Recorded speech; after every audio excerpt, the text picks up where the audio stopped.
Stanislav Shoshkevich told me that 30 years ago, Ukrainians and Leonid Kravchuk were instrumental in pushing Soviet Union to its extinction.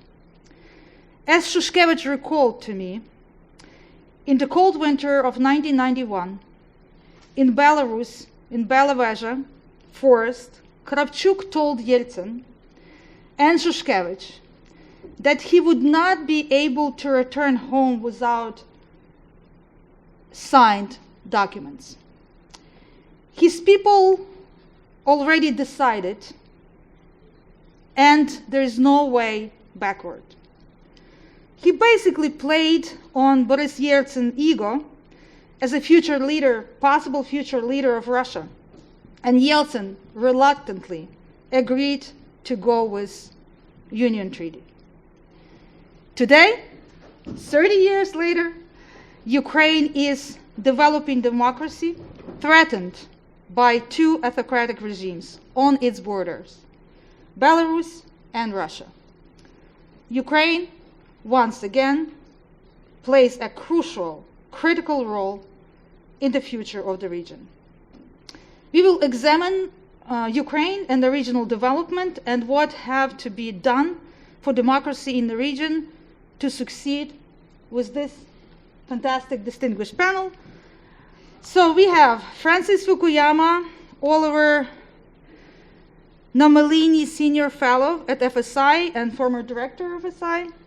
Catherine Stoner is the Mass Bachelor Director of Center of Democracy Development and the Rule of Law. I said it right. Stephen Pfeiffer, William Perry Fellow at Stanford's Freeman Spogli Institute for International Studies, and currently the Bernard and Susan Leotard Visiting Fellow at the FSI, former Prime Minister of Ukraine, Oleksiy Honcharuk. Welcome our panel, please.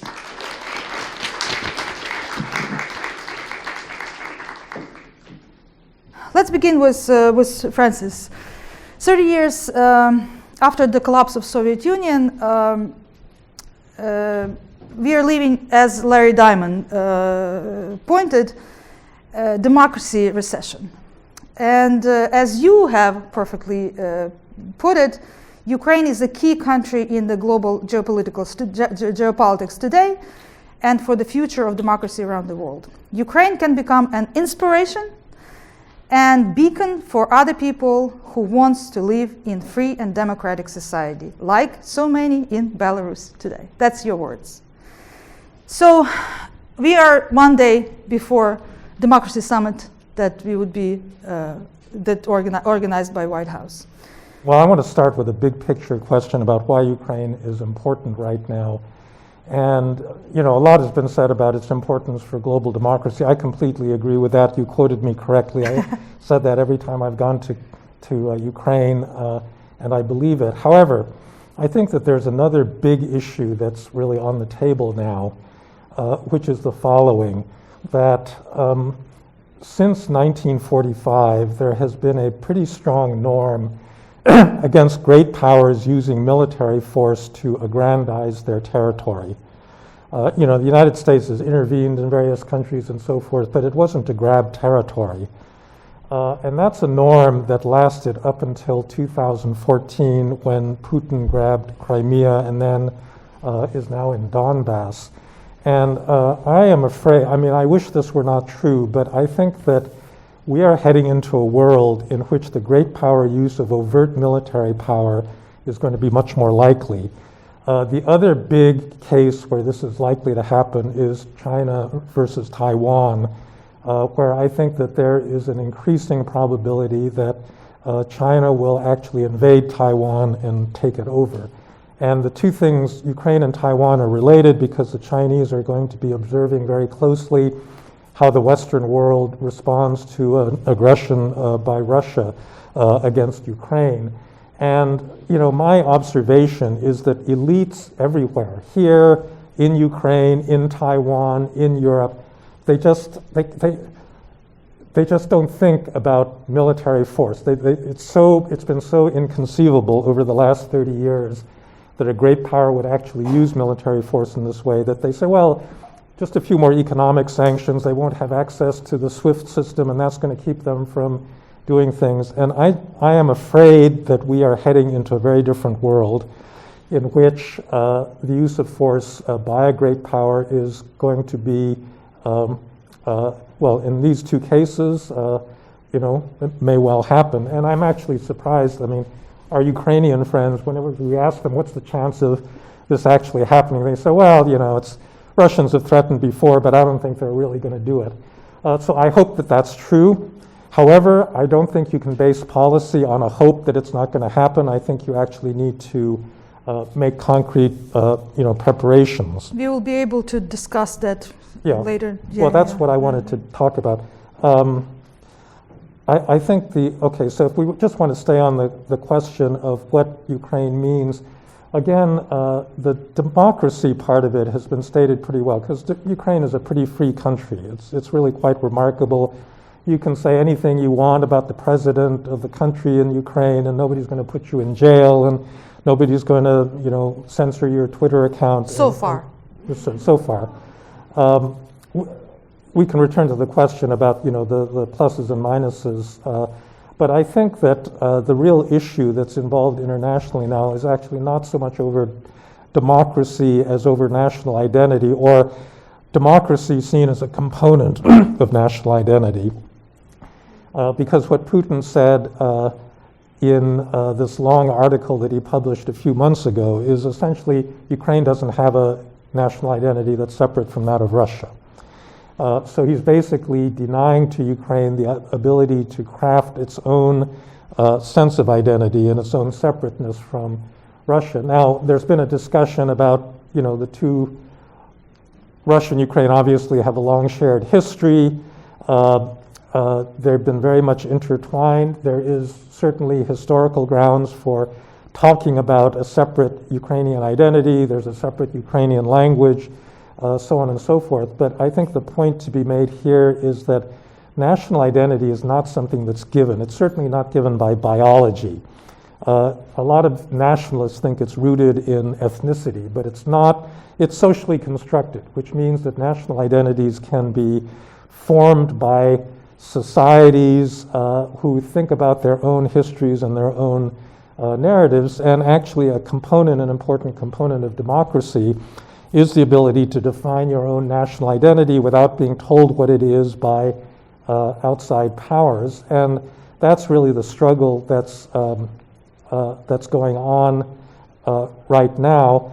I think that democracy enters into it because Putin has basically said that the Russian people, the Russian Ukrainian people, are people that believe in centralized government, that believe in a certain kind of traditional culture, and that they are the ones that are defending the world from this infection of Western liberalism, homosexuality, gay marriage, so on and so forth. And, that is an identity that also can't be divorced from dominating all of your closest neighbors. And I think that it's perfectly possible to base an identity on democracy, and to say that we can be a Slavic people, we can enjoy our language, our customs, our traditions, and yet we can be free. And the centralized tyrannical government does not have to be part of that identity. And I think that that's Alexei and I have been talking about this at some length, and I think that, that's something that leaders of Ukraine's democracy need to invest some time and effort in thinking about, is how you're going to teach your children about what the country is all about and what that identity is and where Ukraine stops and other countries begin. I've got a lot to say about the security thing, so I want you to promise that you'll let me get back to that, because I think that's actually the central thing I want to talk about. You were talking about identity. Michael McFall is here. He today on Twitter, he asked a fantastic question: why, if Russians and Ukrainians are the same people, why Putin is willing to kill his own, right? That was a very, that's like part of the identity question from my point of view. Catherine, Russia is presenting existential threats to its neighbors and to the region and democratic world. You have argued that the West underestimates Russia. Frank pointed out about our Western response to Russian aggression. Why, in your view, after 30 years, Russia and Ukraine went such an opposite way? And what did West did not understand about Russia and Ukraine? I just wanted to show you this. It's GDP at that's gross domestic product at purchasing power parity. So if you bought the same thing in one country versus another, the same basket of goods, the Economist calls it the Big Mac index. You go, from Maidan Square or to Washington, you buy the same thing. What does it cost in local currency? And then they convert it to constant, and in this case, it's 2017 US dollars. So there are different theories of political development. And some of them say that when you get to a certain gross domestic product per capita, that you should tip to democracy. And so one argument is modernization theory, that people begin to mobilize and come out on the streets, or they begin to amass property because they're working and they want protection, so they demand accountable government. So that's the theory. So what I've done here is, you can see Russia's up at the top. And I actually didn't do this, the World Bank website did this. Russia's up at the top in blue, and you can see the trajectory from 1990 to now in terms of its growth in GDP per capita. So in the 1990s, we get that transitional U curve while reforms are being done. And then growth goes way up, beginning really in it begins in 1999. It's our first year of positive growth back here. And then by 2003, we get oil prices going up, and that partially explains why, or largely for a while, explains the growth trajectory. Oil prices go down, but you'll notice growth still going up in Russia.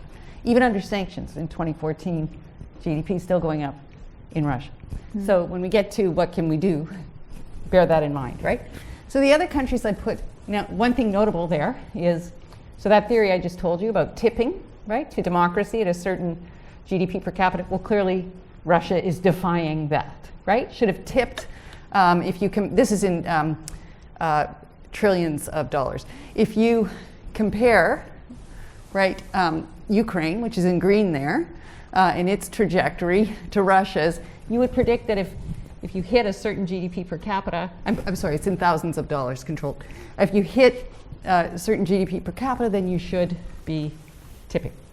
Well, Ukraine is according to Freedom House, or whatever score you want to choose, it does better on every measure of liberty or democracy than Russia, yet much, much poorer. So this doesn't have to do, why is Ukraine a democracy, or at least a democracy closer than Russia? Well, it doesn't have to do with modernization theory. It doesn't have to do with GDP per capita, evidently, right? Much lower.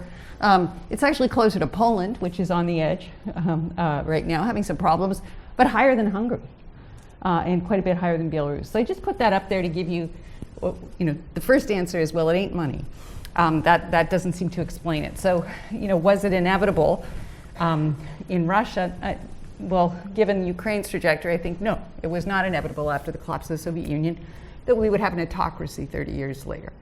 However, I just want to point out that that Western world actually believed in Russian democracy, and from 1990 to 95, there was a lot of investment going to Russia, and a lot of development, much less in other countries as well. This is very, I think it's important. Right. Well, right. Not so much from the U.S. I actually, as a graduate student in Moscow on the streets, got to eat frozen USAID chicken because it was being sold through the black market, which is why I bought it on the streets for a few rubles as a poor graduate student. The Europeans were a bit better actually with aid, but we can talk about that too, whether we lost Russia or Russia. So I was saying that the sanctions policy that exists right now doesn't really have much effect. Well, not according to this, it doesn't, no. And that's not on the back of high oil prices either, right? Oil prices went down, they've come back up, but notice there was a dip, right? In 2014 with oil prices. So there's been also an uncoupling of GDP and oil prices in Russia. So that's something that we don't actually talk about very often, but it's really important because we, too often, I think the characterization or misunderstanding, as you asked me about Russia, is that it's an oil-cursed state, right? They got nothing. They got oil. That's it. When oil prices go down, they're in terrible shape. Actually, it's a little more complicated than that. This ain't Saudi Arabia in that sense, right? They're not that. They are dependent. Large part of their budget still comes from revenue from oil, but that's not all it is. They sell a lot of weapons as well globally. So then it is kind of a puzzle. If it's not something like GDP that drives it, then why is Ukraine doing better? 60 out of 100, which is like a C+, on global freedom. Russia's 20 out of 100. It's definitely an F, according to Freedom House. The Baltics, in terms of being a consolidated democracy, they're in the 80s. Ukraine is 39 out of 100. Russia is 7 out of 100, right with Kazakhstan.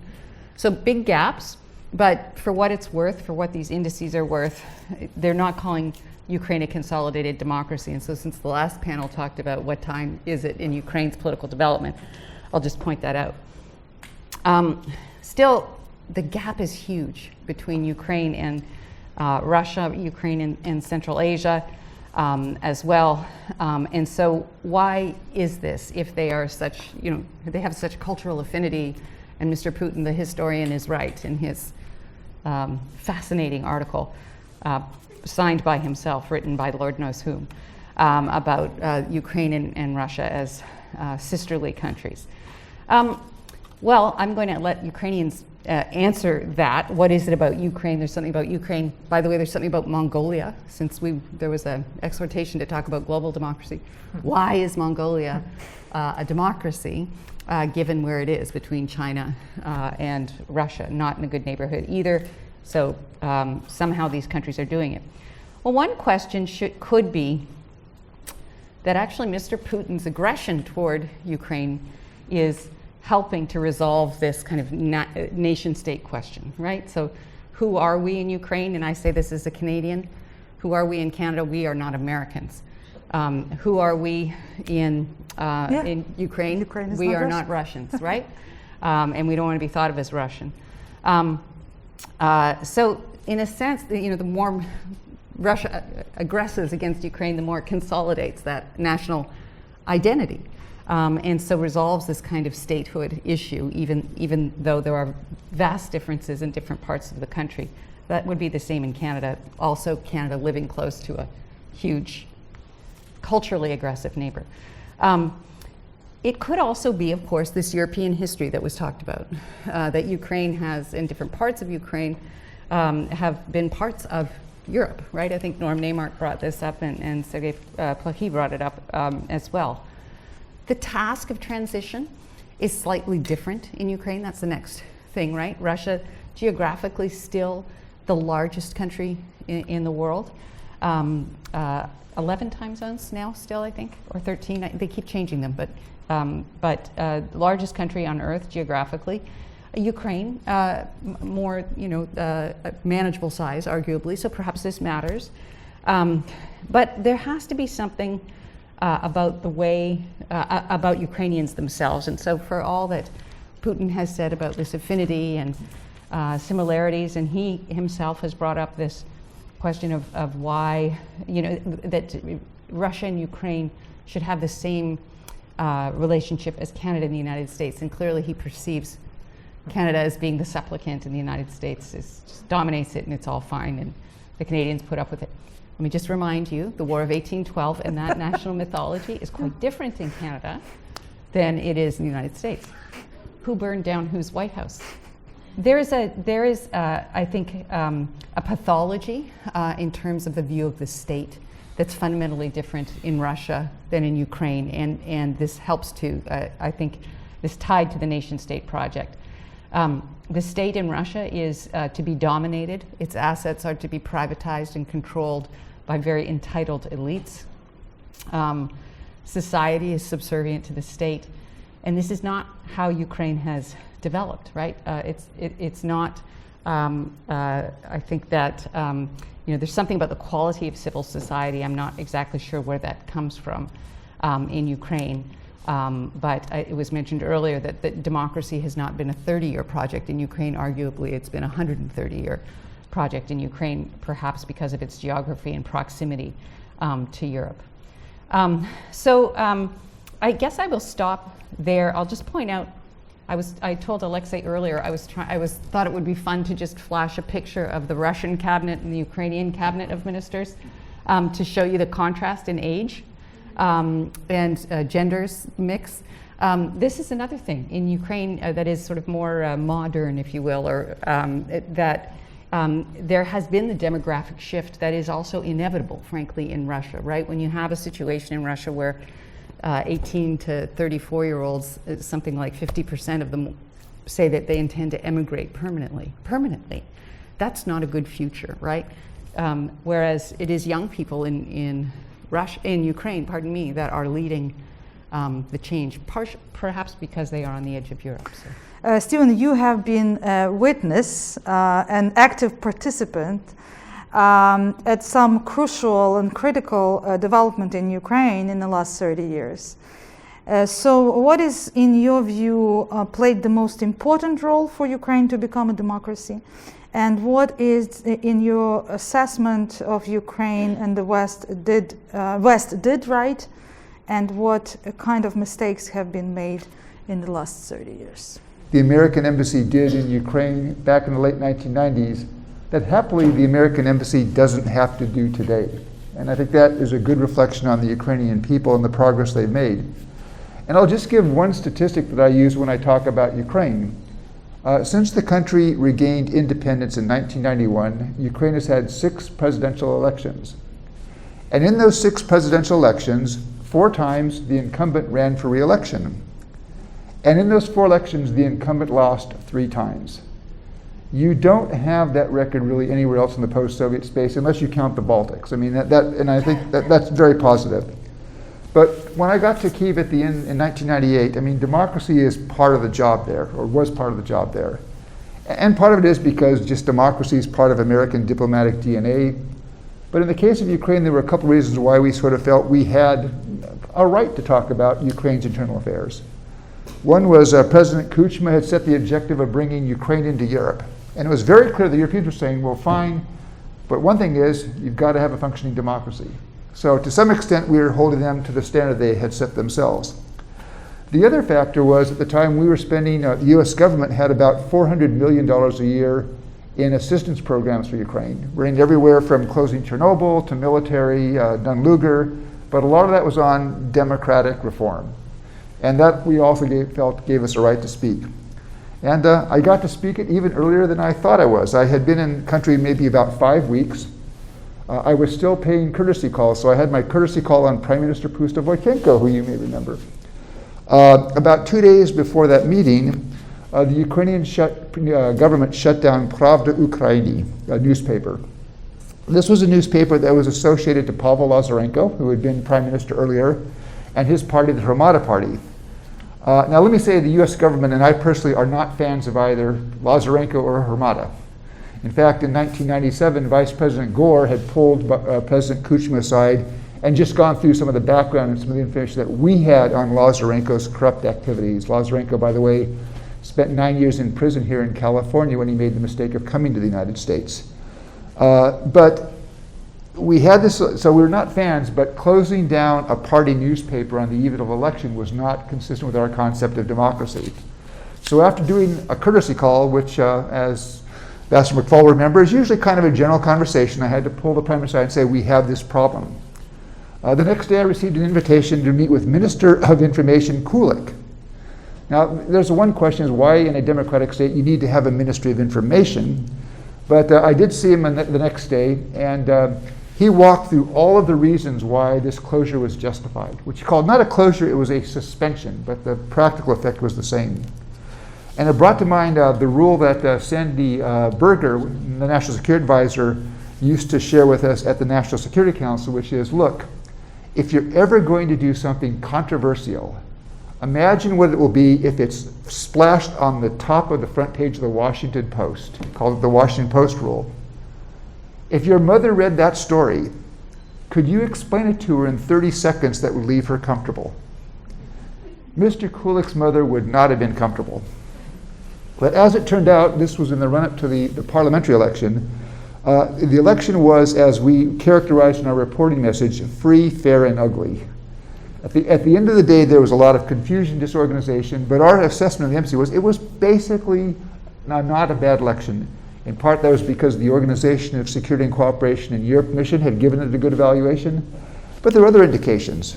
The Hamada Party, which President Kuchma clearly despised, crossed the 4% threshold to get into the parliament, just barely. And the Agrarian Party, which is very pro-Kuchma, fell just below. And it wouldn't have taken a lot of manipulation to change those things around. So we felt pretty good about that election. That was also the first chance I had to participate as an election observer in Ukraine, which was really a fascinating experience. And it gave me a very good feeling about watching people in polls manage the operations. In many times, the polling stations were chaotic, they were a bit disorganized. Husbands and wives were going to the polling booths together, or they were talking about who to vote. The conversation should have taken place that morning at breakfast. But it was generally, you got a feeling that people wanted to make it work right. And one case comes to mind. We were at a station in the center of Kyiv. And one of the things that as polling observers would look for is the mobile ballot box. Whereas in Ukraine, if you are sick, you can register until 3 days before the election, and a ballot box with a couple of commissioners will come to your apartment or your home so that you can vote from home. And we always ask to see those lists because you want to make sure there are not 4,000 names registered on them. And in this case, they brought out the list, the type list, and about the right number, and then 3 names written in pencil at the bottom. We said, "What's this?"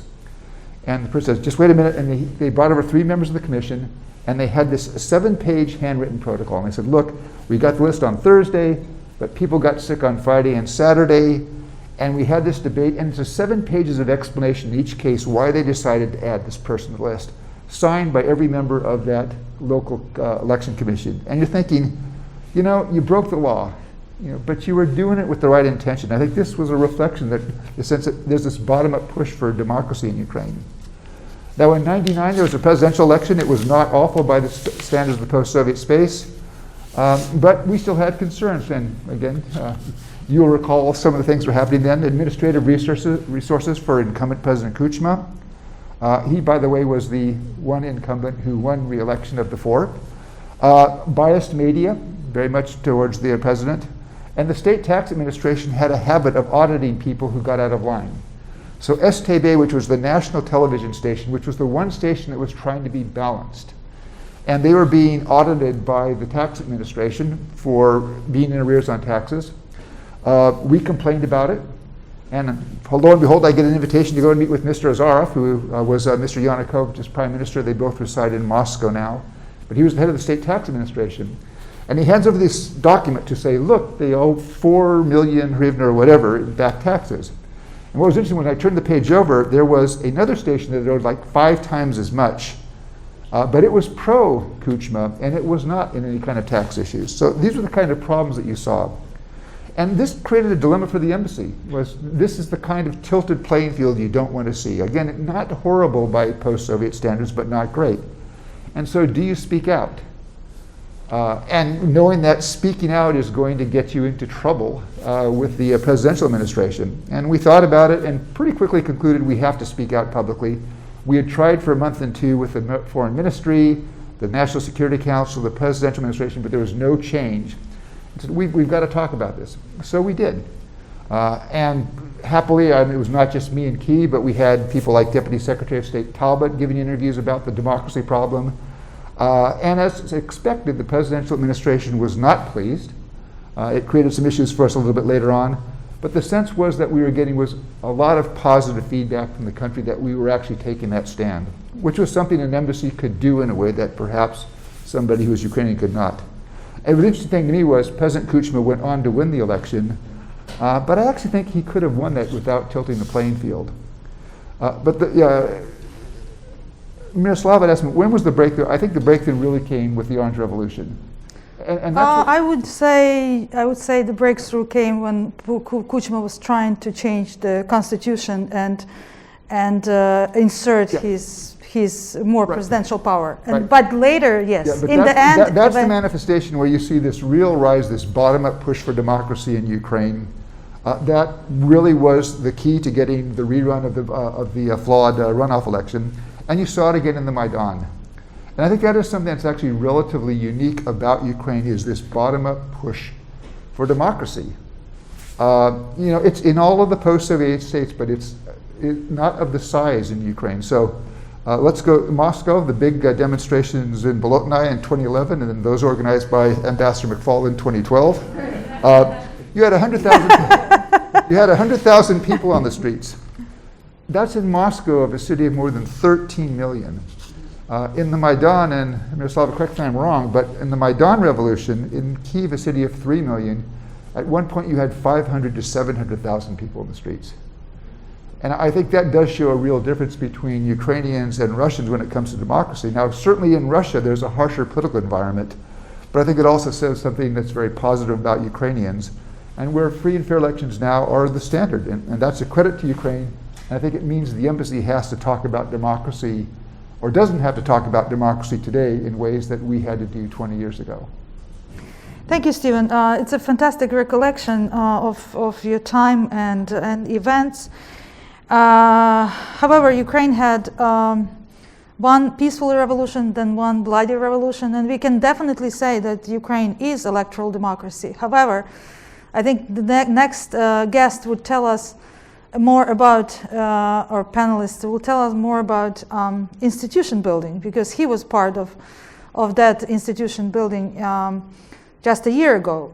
Alexei, you're a living example and the results of Ukraine being democratic states. Because of the recent presidential election, you have become a youngest prime minister of Ukraine, and you are the one who started as a businessman, was propelled by Revolution of Dignity to civil activism, and soon become a prime minister of Ukraine. In your latest article in the Washington Post, you have with Michael McFaul, you called Ukraine a still fragile democratic experiment. What is, in your view, is needed to make it sustainable and strong democracy? I'd like to maybe start from some points from a perspective of a person, not from like geopolitics or geoeconomics, not from a global perspective, but from a perspective of a young man, young Ukrainian. For me, it's like absolutely, definitely, and doubtless, the fact that Ukraine is a democracy is a huge success for me, because I know a lot of people from Russia, from Belarus, and for me it's absolutely obvious that we are happy to have freedom in our country. I don't think it's inevitable, and I don't think it was inevitable. I think that our way for freedom, our way for democracy was very complicated. It wasn't easy. It was not like the line trajectory. Yeah, it was like from revolution to revolution. And every revolution becomes successful because every next generation of Ukrainians become drivers of this revolution. So the independence, and then Orange Revolution, and then the Revolution of Dignity was driven by people from different generations. So younger. And I hope actually that next generation will be focused more on the economy, but it's very important to see this legacy and to understand that every revolution, it wasn't a fun, yeah? It was a critical moment when your generation, you personally should make a decision and to choose and to answer the question, is freedom valuable for you enough to die for it? It's like, it's not it's a very concrete question, you know. You go or you're not to go to the street. You go or you're not to go to the square. And are you ready to protect your values? And are these values valuable enough for you to fight to death? And I believe that the reason why Ukraine is democracy, because the majority of people and every next generation answered yes. The freedom is valuable enough to fight to death. This is a personal choice, I believe.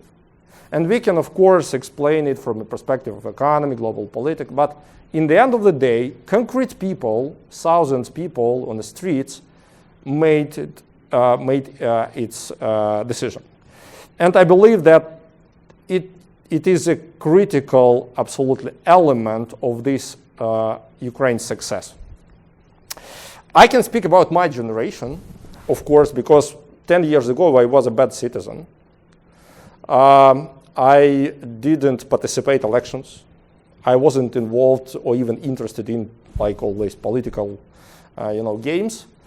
And and not only my, but our generation's teachers or trainers on democracy was Yanukovych and Putin. Very good one, I should tell you. The first guy showed us how quickly you can lose the freedom in your country. And the second, Mr. Putin, showed that you can easily lose your country. I believe, I remember perfectly that moment, that exact moment, when we realized that Russian troops already on our territory. We couldn't believe it. Nobody, it was like an alternative reality. And yes, our generation, our people, my friends, we are trying to create some network in Crimea, to create some resistance, and we were trying to find some, I don't know, even weapon to protect the territory, to help our people, our friends in Crimea who were trying to protect their land from invasion. But we realized how fragile, that's why I told this democracy is fragile, because I believe that we shouldn't take it for granted. We shouldn't. It's a great value even here. A year ago, I was in Washington, D.C. And I should tell you that I felt something like more or less the same when I've seen all these events near the Capitol. So, as I previously mentioned already in my presentation, during my public speech, I believe that front line is not a territory, is not a line in the map anymore. It's around us. It's even here. And as soon as we understand how serious this situation, as lower price we can pay for it. When our revolution succeeds, it's like after our success, after our victory, I believe we made Ukraine, thanks to a next young generation, first of all, I believe, and support from our Western allies and partners, we made a huge progress. We already have a couple of strong institutions in Ukraine. For example, National Bank, and thanks to National Bank, we comparatively easily pass through all this COVID crisis. So now we have more or less stable economy and stable and strong currency. So it's an achievement for Ukraine. We have a couple of very good examples of reforms. We have a couple of hundreds young people with an experience working in the government, in the parliament.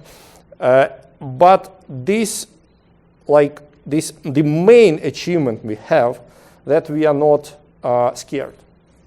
We are not scared. Putin now trying to scare us, to make us scared, trying to create a chaos and divide us. But during last revolution, during the Revolution of Dignity, we decided once that there is no any reason to fight, to be scared. So there is no reason to be to fear. And I believe this motto and this belief is a main pillar for our democracy till now. So we can speak about reform, successful, unsuccessful, but absolutely doubtless, like Catherine mentioned, if you look into the picture of our government, existing parliament, you will see like different people, of course. But in general, you will see other faces. You will see other civilizational choice, and it's obvious. And I'd like to finish my short speech with the statement that I believe that Ukraine is a key solution, is a key part of the solution to support, to protect democracy, not only in Ukraine, but in the region, because Ukraine is a key country and significant country for a region. Kazakhstan, Kyrgyzstan, even Central Asian countries, Bulgaria, it's like all this huge part of region. It's like looking on Ukraine, what will happen, and if Ukraine will be a successful example, it will help to promote, to protect on the first stage and to promote democracy in the earliest stage. Thank you. I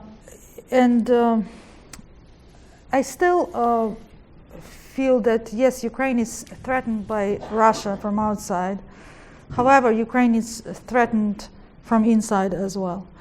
And I want to ask Francis about institutions as well, because sustainable democratic institutions, rule of law, media, freedom of the press, those three pillars of this country is built on. What is the path for Ukraine to make a democracy sustainable? You are doing this job. You are bringing these new leaders. You are trying to teach them. However, it's a long, long, long way to go. What has to be done first? What is most important? Well, just before I answer that, I'd say there are a number of successes that tend to get overlooked in the reform process. So the central bank is one, the medicine procurement system is another, the decentralization of authority to a lot of municipalities and oblasts is another. And all of those, I think really made life better in Ukraine in a lot of ways. I think that the single biggest obstacle right now to reform in Ukraine is what you would call de-oligarchization. I mean, that's the kind of unique characteristic. I mean, the whole former communist world has oligarchs. There's one in Georgia, but there's like 7 big ones in Ukraine, and as long as they hold a grip on the media and on industrial properties and important parts of the economy, it seems to me it's really going to be extremely difficult to make anything other than very small reforms that then will get set back the moment that it crosses the interest of an oligarch. And for that, I think that you really need coordinated political action within Ukraine with the help of a lot of external partners. There's a new book called, it's not kleptocracy, it's klepto something. Ann Applebaum just, but it turns out that Kolomoisky has been buying up all of these old industrial properties in Ohio and Kentucky and places like that in the United States as a money laundering, effort. And I think that, the United States and other OECD countries can be much more vigilant in cracking down on this sort of thing and tracing, where this money is going. But fundamentally, it's kind of a question of mobilization of more liberal, democratic-minded forces in Ukraine, because ultimately it's a question of political power, to take power away from those people. There's another long list you could go through of specific institutions. Like, nobody likes the Constitutional Court. I mean, it's ridiculous to have a Constitutional Court with over 200 justices, any of whom can be bought for pennies on the dollar. So you can do that, but I think unless you solve that fundamental chokehold that these oligarchs have on the country, the scope of what you can do is going to be, limited. Alexei, so how about the oligarchization? How this has to be really done? And I believe Frank is right. I believe Frank is right. Oligarchization is one of the most important reforms, but it's very important not to repeat Russian mistakes, because they destroyed their oligarchs and and came to a authoritarian state.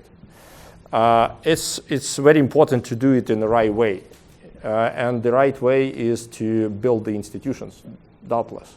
A rule of law and creating the capacity inside the court system, like prosecutor's office.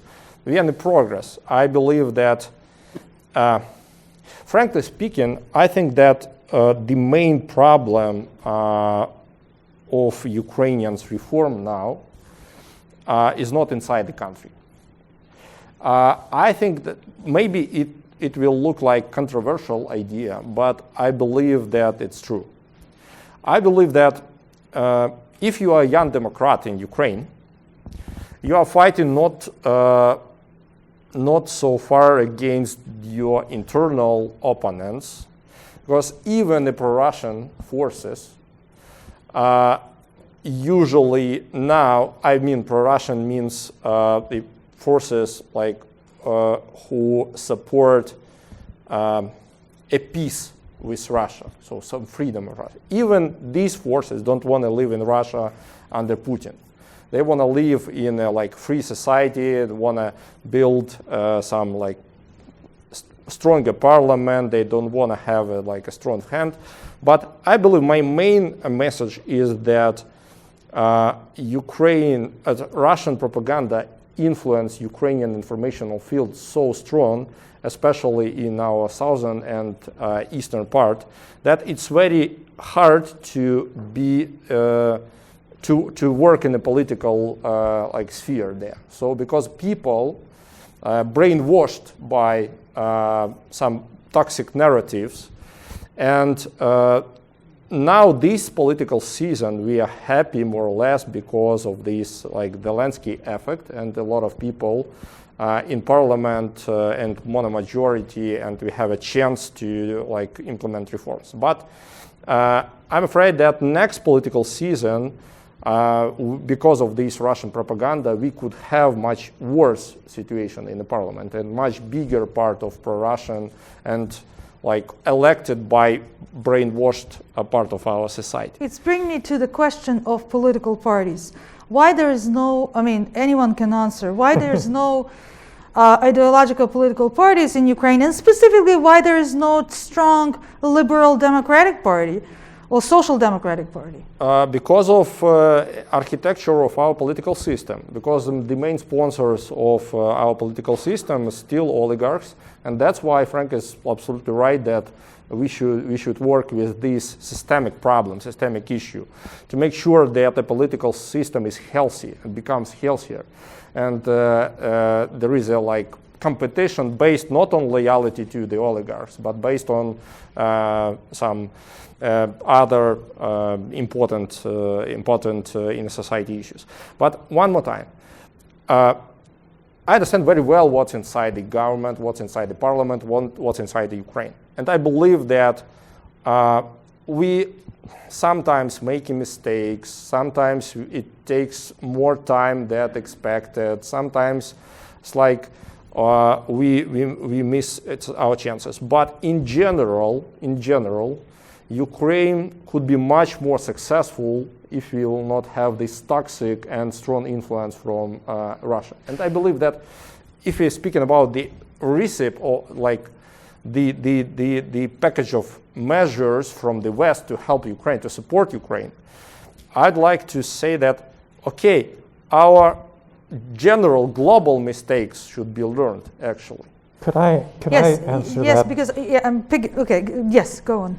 I don't think that it's just something you can blame on the structure of the political system. I really do think that there's something about Ukrainians that's preventing this kind of unity of the liberal forces. So we had a conference here, I think now it's 3 years ago. I was there 2019 May. That's right. Yes. Organized by our Ukrainian Emerging Leaders class of that year. And we invited about 14 young liberal politicians, and they were all on the same panel. One of the political force was Alexei. He was not here, but his force was present. That's right. Yes. And so Melinda Herring from the Atlantic Council, who was the moderator, asked them the question you just posed. You asked the question. So why is it? So what are your plans for working together? You know, all of you have the same general value system and so forth. Why can't, are you going to form a single party? And none of them had an answer. Yes. And I think the reason they didn't have an answer. I have an answer. They're all Okay. Alexei, you're talking too much. Steven. Maybe one remark. I'm sorry. Right now, Steven. Okay. Sorry for that. The difficulty of finding political compromise. And I say this with a little bit of sensitivity given the inability of Americans and Republicans and Democrats now to find compromise. But I go back to the Rook Party in the 1990s, which split into two. One was headed by former Foreign Minister Udovenko. The other was headed by former Environmental Minister Kostenko. And I used to talk to them a lot. They agreed on like 97% of the issues, but they couldn't compromise on that 3% to come back to a single party. And as it was, both parties then fell short of the 4% threshold, so they got no seats on party lists, where had they come together, they would have been perhaps the fourth largest party in the parliament. Sure. Alexei, your remark. Can you imagine all these 1,000 people, young people, from business, from civil society, from different spheres, after Revolution of Dignity, after you stop fighting like Yanukovych and then you have a war, you just enter the government. And what's like next day you're trying to do something, you're trying to achieve some results, and you're having more and more experience. It's not a surprise that our young people, young generation, we didn't have this experience to work together as politicians. But we have the opposite example.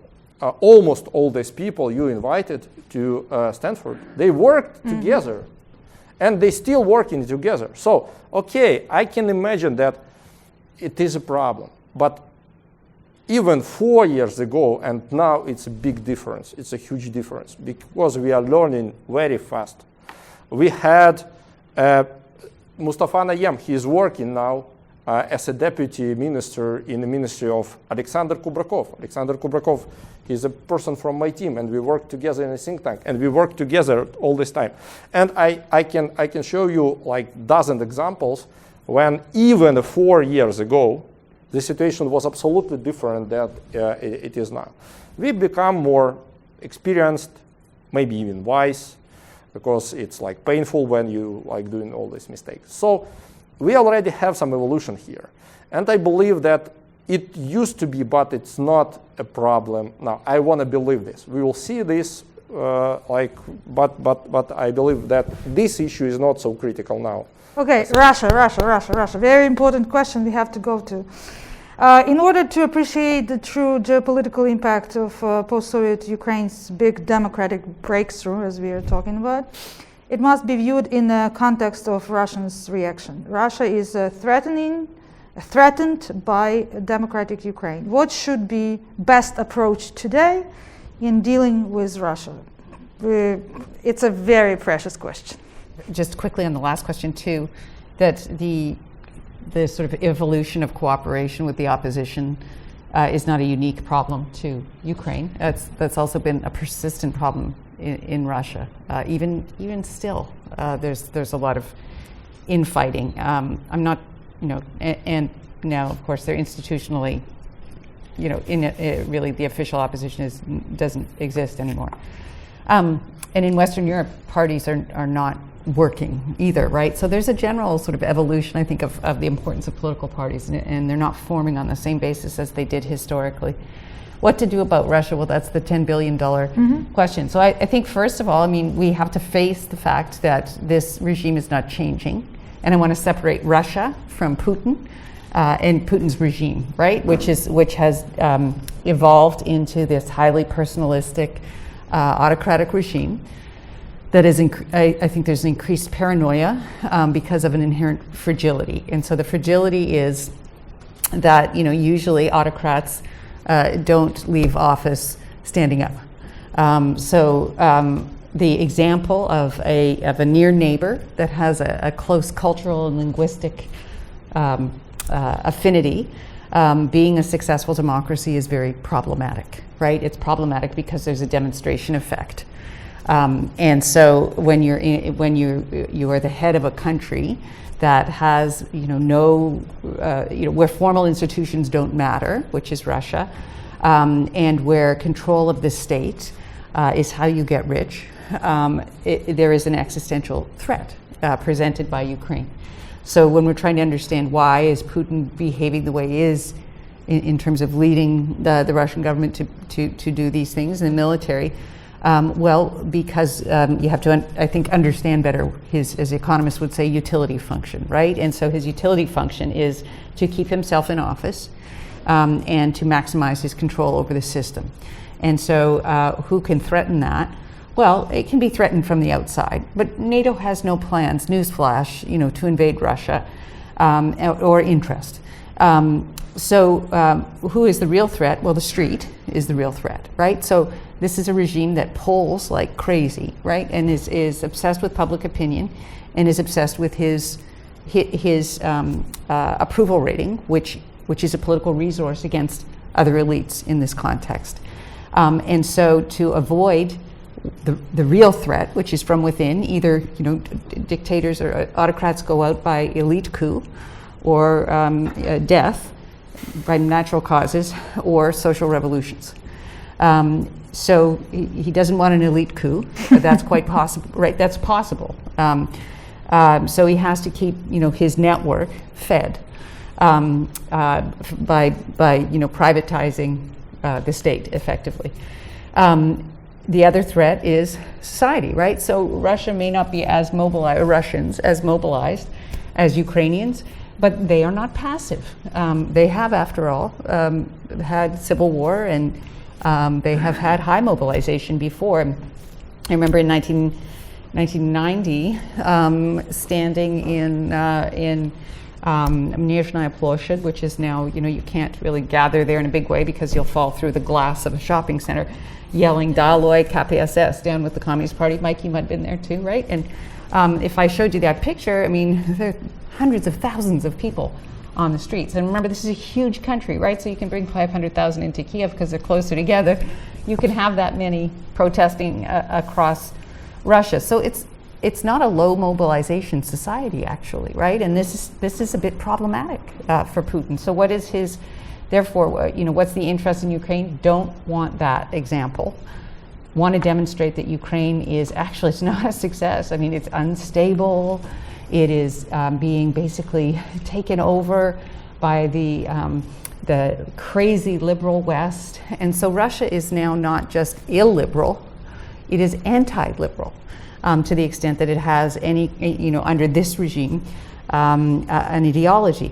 But I keep on saying, and I want to say it again, this regime, because it isn't necessarily representative of the Russian people, right? It also tries to create cleavages within the population itself to, again, prevent people from cooperating and mobilizing against. And this regime is, run by a 69-year-old man who wants to stay in power, or just gave himself the right to stay until 2036.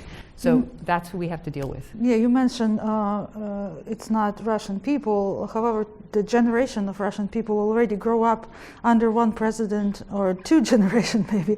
Yeah. And they are probably brainwashed as much as, Well, they're not, though, because if you look at Pew Research data, for example, if you look at Eurobarometer data, If you look at the data asking young people what they want, when half of them say they want to immigrate permanently, that's not a good look for the regime, right? And so, every time Russians have had the opportunity to vote or participate, they've done it. So there's not some sort of big cultural difference. Right now, there's fear. And who participated in the last big mobilizations? It's young people. So we have a perfect assessment. What to do is it? Okay, so I think right now the immediate task is how to protect Ukraine from a military attack by Russia. That's the immediate problem. And like I said, elites have a hard time getting their minds around the fact that this is what we're dealing with. There's two ways of doing it. You can do it through economic sanctions, or you could do it through military means. In terms of economic sanctions, the most powerful sanction that hasn't been brought into play yet, that is now being discussed, is kicking Russia out of the SWIFT system. Mm-hmm. SWIFT system is the settlement system, that interbank settlement system. All international payments are made through this. Russia would have to resort to Bitcoin or something in order to get, settle its, the payments on its natural gas if they're not in the SWIFT system. And that's a big step, and I'm not sure whether the Europeans are actually got the stomach for this, because how are they going to get their natural gas if they can't pay the Russians for it?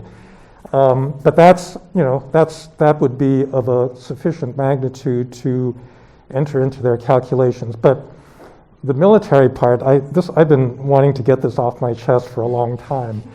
I do not think that NATO should have ever offered membership to Georgia and Ukraine back in 2008. And it's not because that would annoy the Russians and we don't want to annoy them. It's not this Tom Friedman kind of argument. It goes to the essence of what NATO is, and it kind of builds on what Rose Gadamuller was saying in the earlier panel.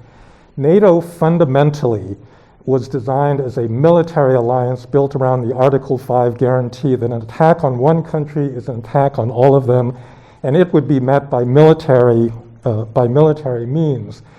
And after 1991, the understanding of NATO started to shift, so that the military part of it wasn't taken that seriously because there was no more Soviet Union, and so NATO came to be seen as a kind of club of democracies that signified that you're part of the West if you joined it. The joint exercises, the actual military preparedness of the alliance began to decline because nobody thought there was actually going to be a war. And people had developed, especially in Georgia and Ukraine, developed this, what I call a talismanic understanding of what NATO was about. Like the moment you signed on the line that said you're a NATO member, magically you got military protection, regardless of where you were geographically, regardless of military logistics, and so forth.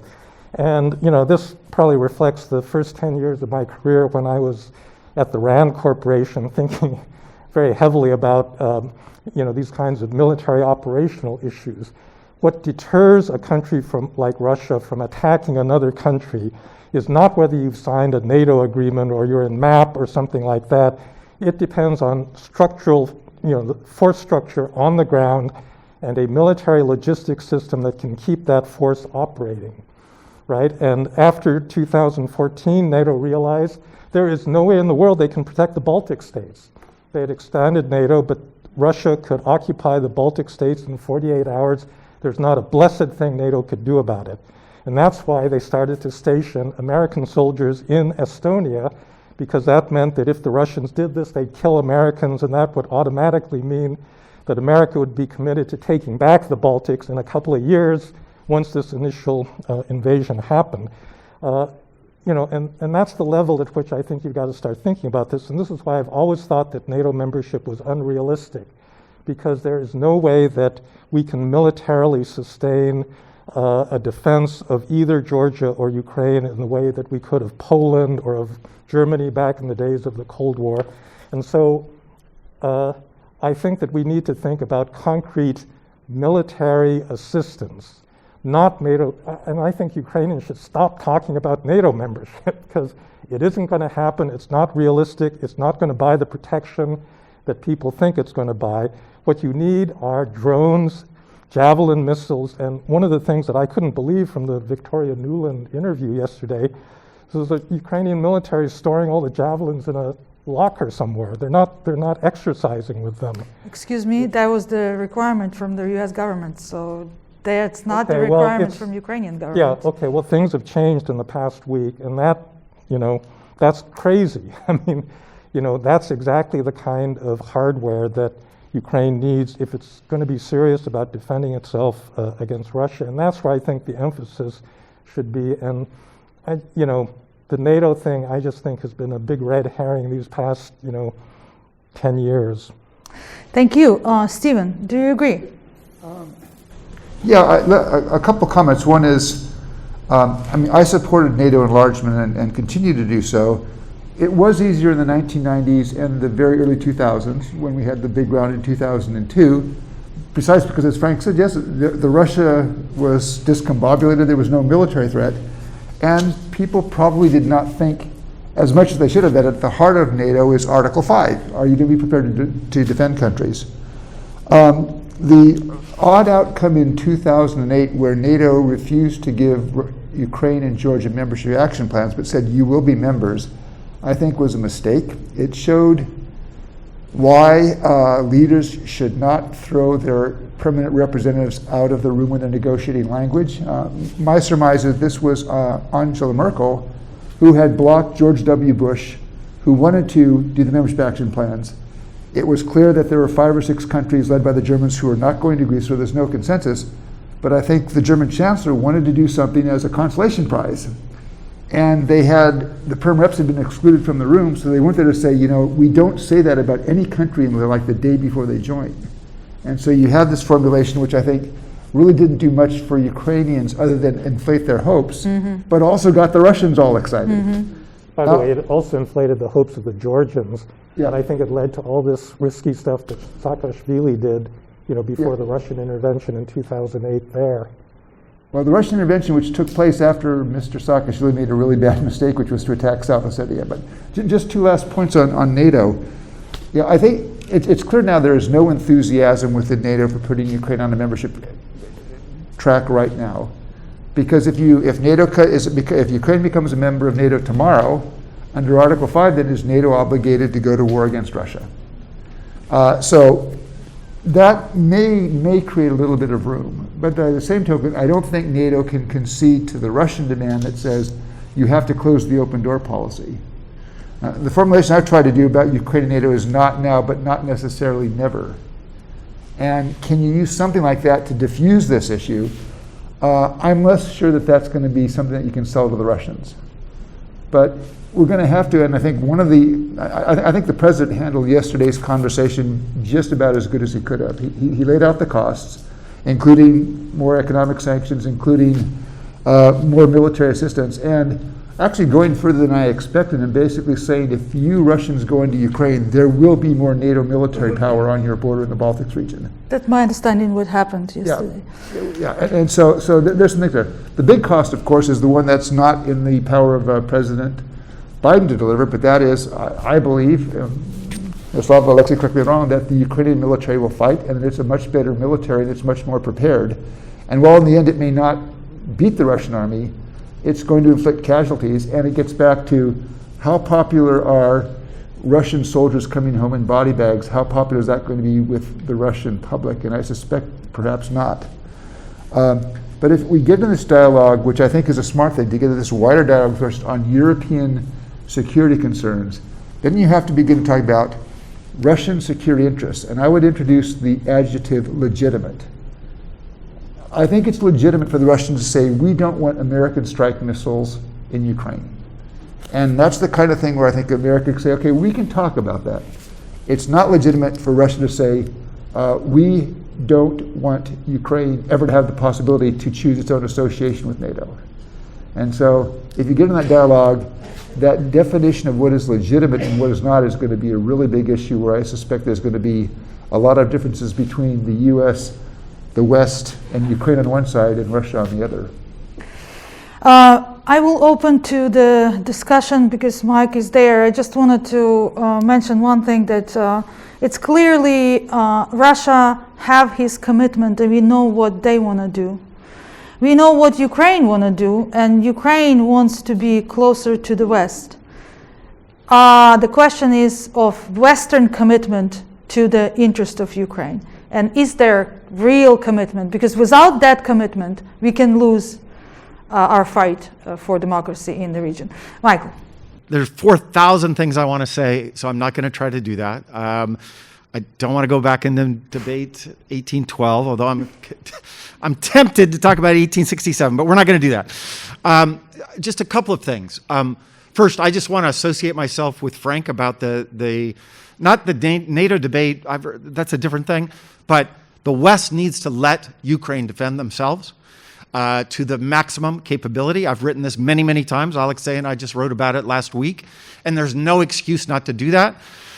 What Nuland said about javelins yesterday, or wherever it was confusing to me, because Steve and I were on a conversation about this with senior, I should be careful here, it was all off the record. I'll just speak in the senior official, senior White House official, that's how we do it. I was led to believe back in the spring that constraint on the deployment of javelins had been lifted.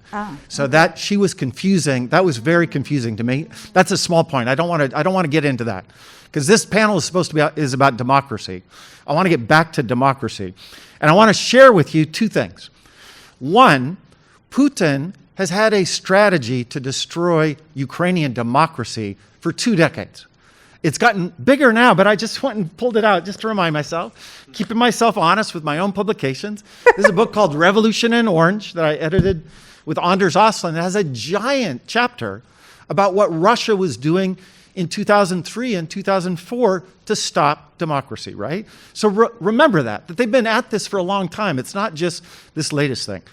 Number two, I want to share a story. When I worked in the government, I was in the Obama administration, and I was serving as a U.S. ambassador right before Putin annexed Crimea. Not while I was ambassador. The day I left, he actually went into Crimea. But in the run-up to that, I was dealing with lots of senior government officials. One very senior person, which I won't name on the record here, but one of the top 3 people in Russia. And he said, Mike, here's what you don't understand about Ukraine. Because we were debating about the EU accession agreement versus not, and the EU agreement, if you remember, in the run-up to that summit in the fall. He said, here's 2 things you don't understand. 1, we care more, and 2, you Americans, you're really impatient. You're not in this for the long game. We're in it for the long game. And then he won the first iteration on that. And I went to see him.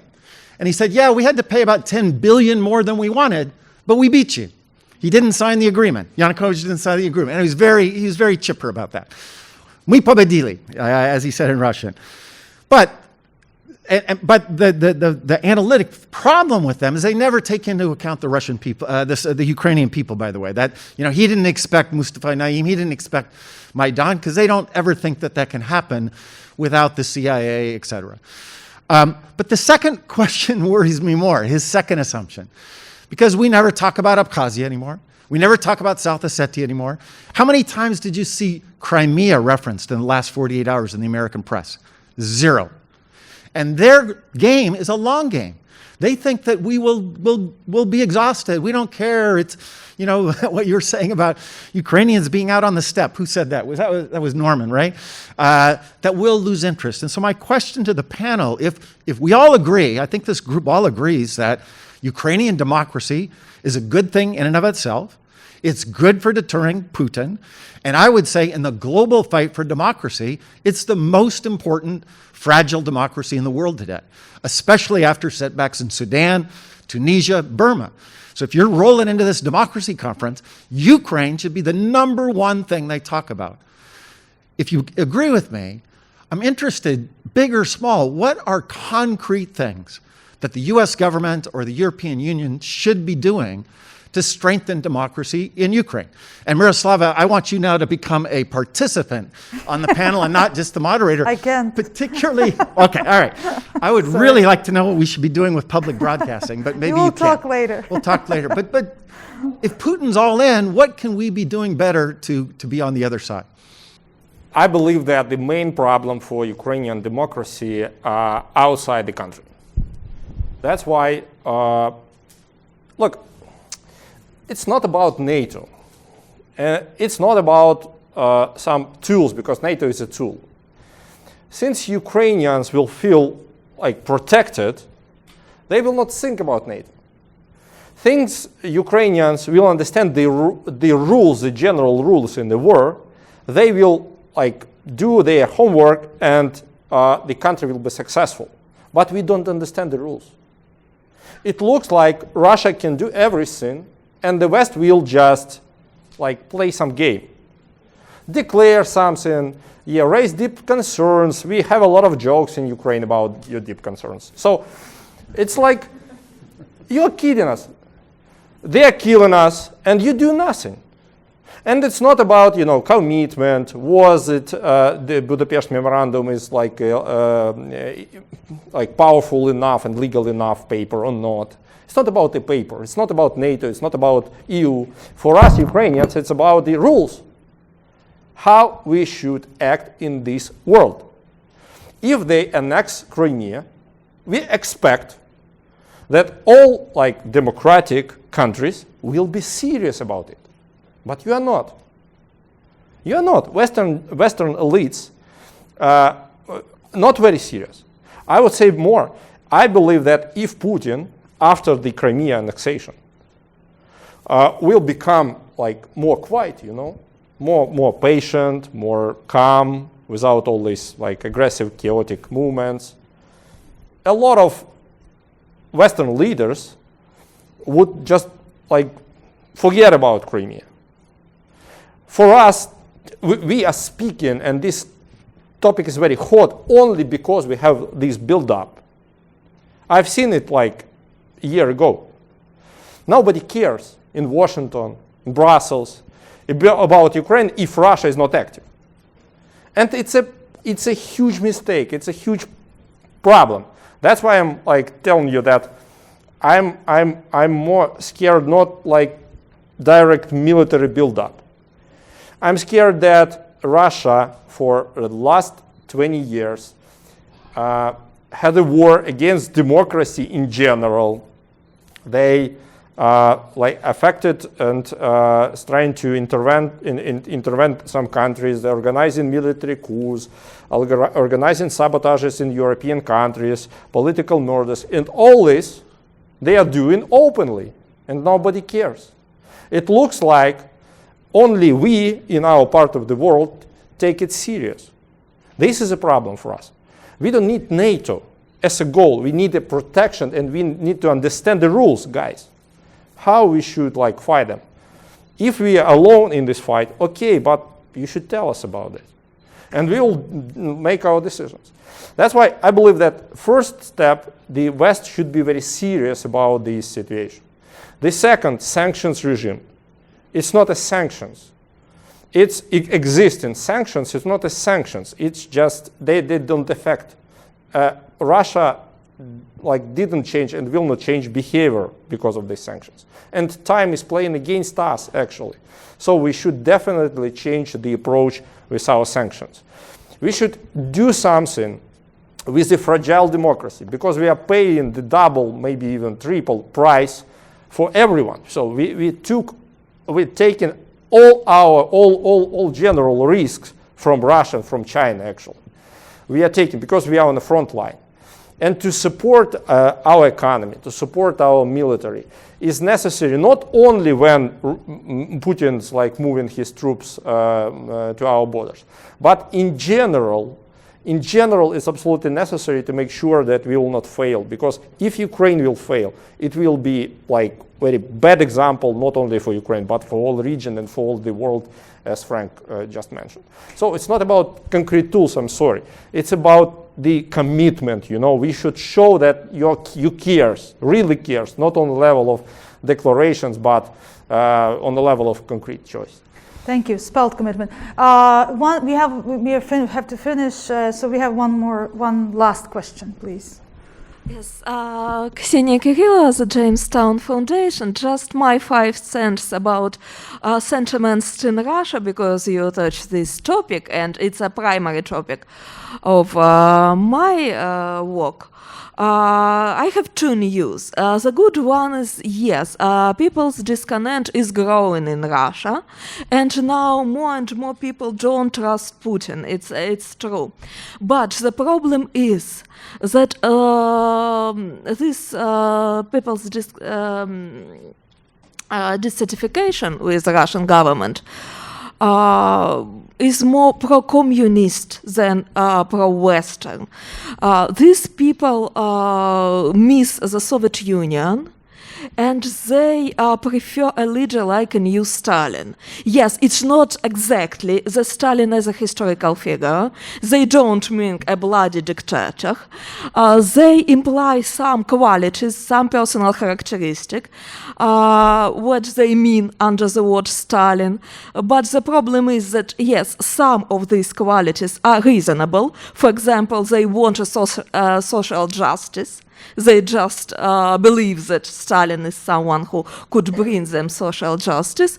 But some of these characteristics are pretty aggressive and anti-Western.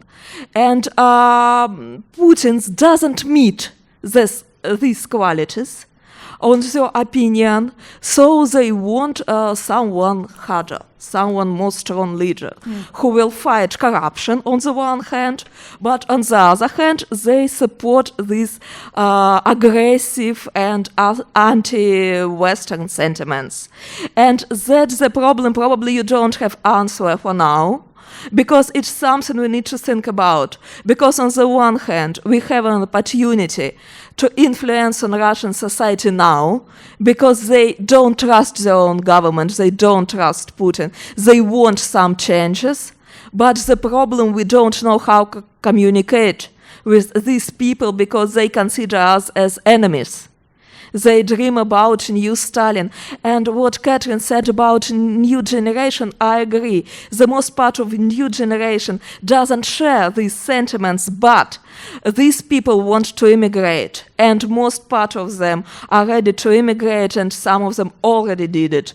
So people who stay in Russia, most of them, unfortunately, they have these communist, pro-Soviet, pro-communist views. It's our problem how we could influence on these people and how to communicate with them. That's a question. And a couple of words to support Alexei. I worked on some cases with Russian influence.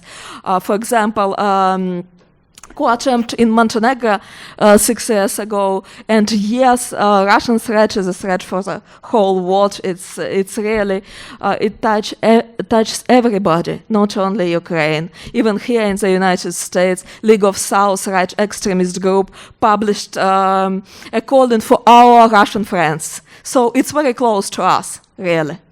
Thank you so much. Do we want to have final 2 sentences? 2 cents? No? No? Any? Roxy? Слава Україні! Живе Білорусь!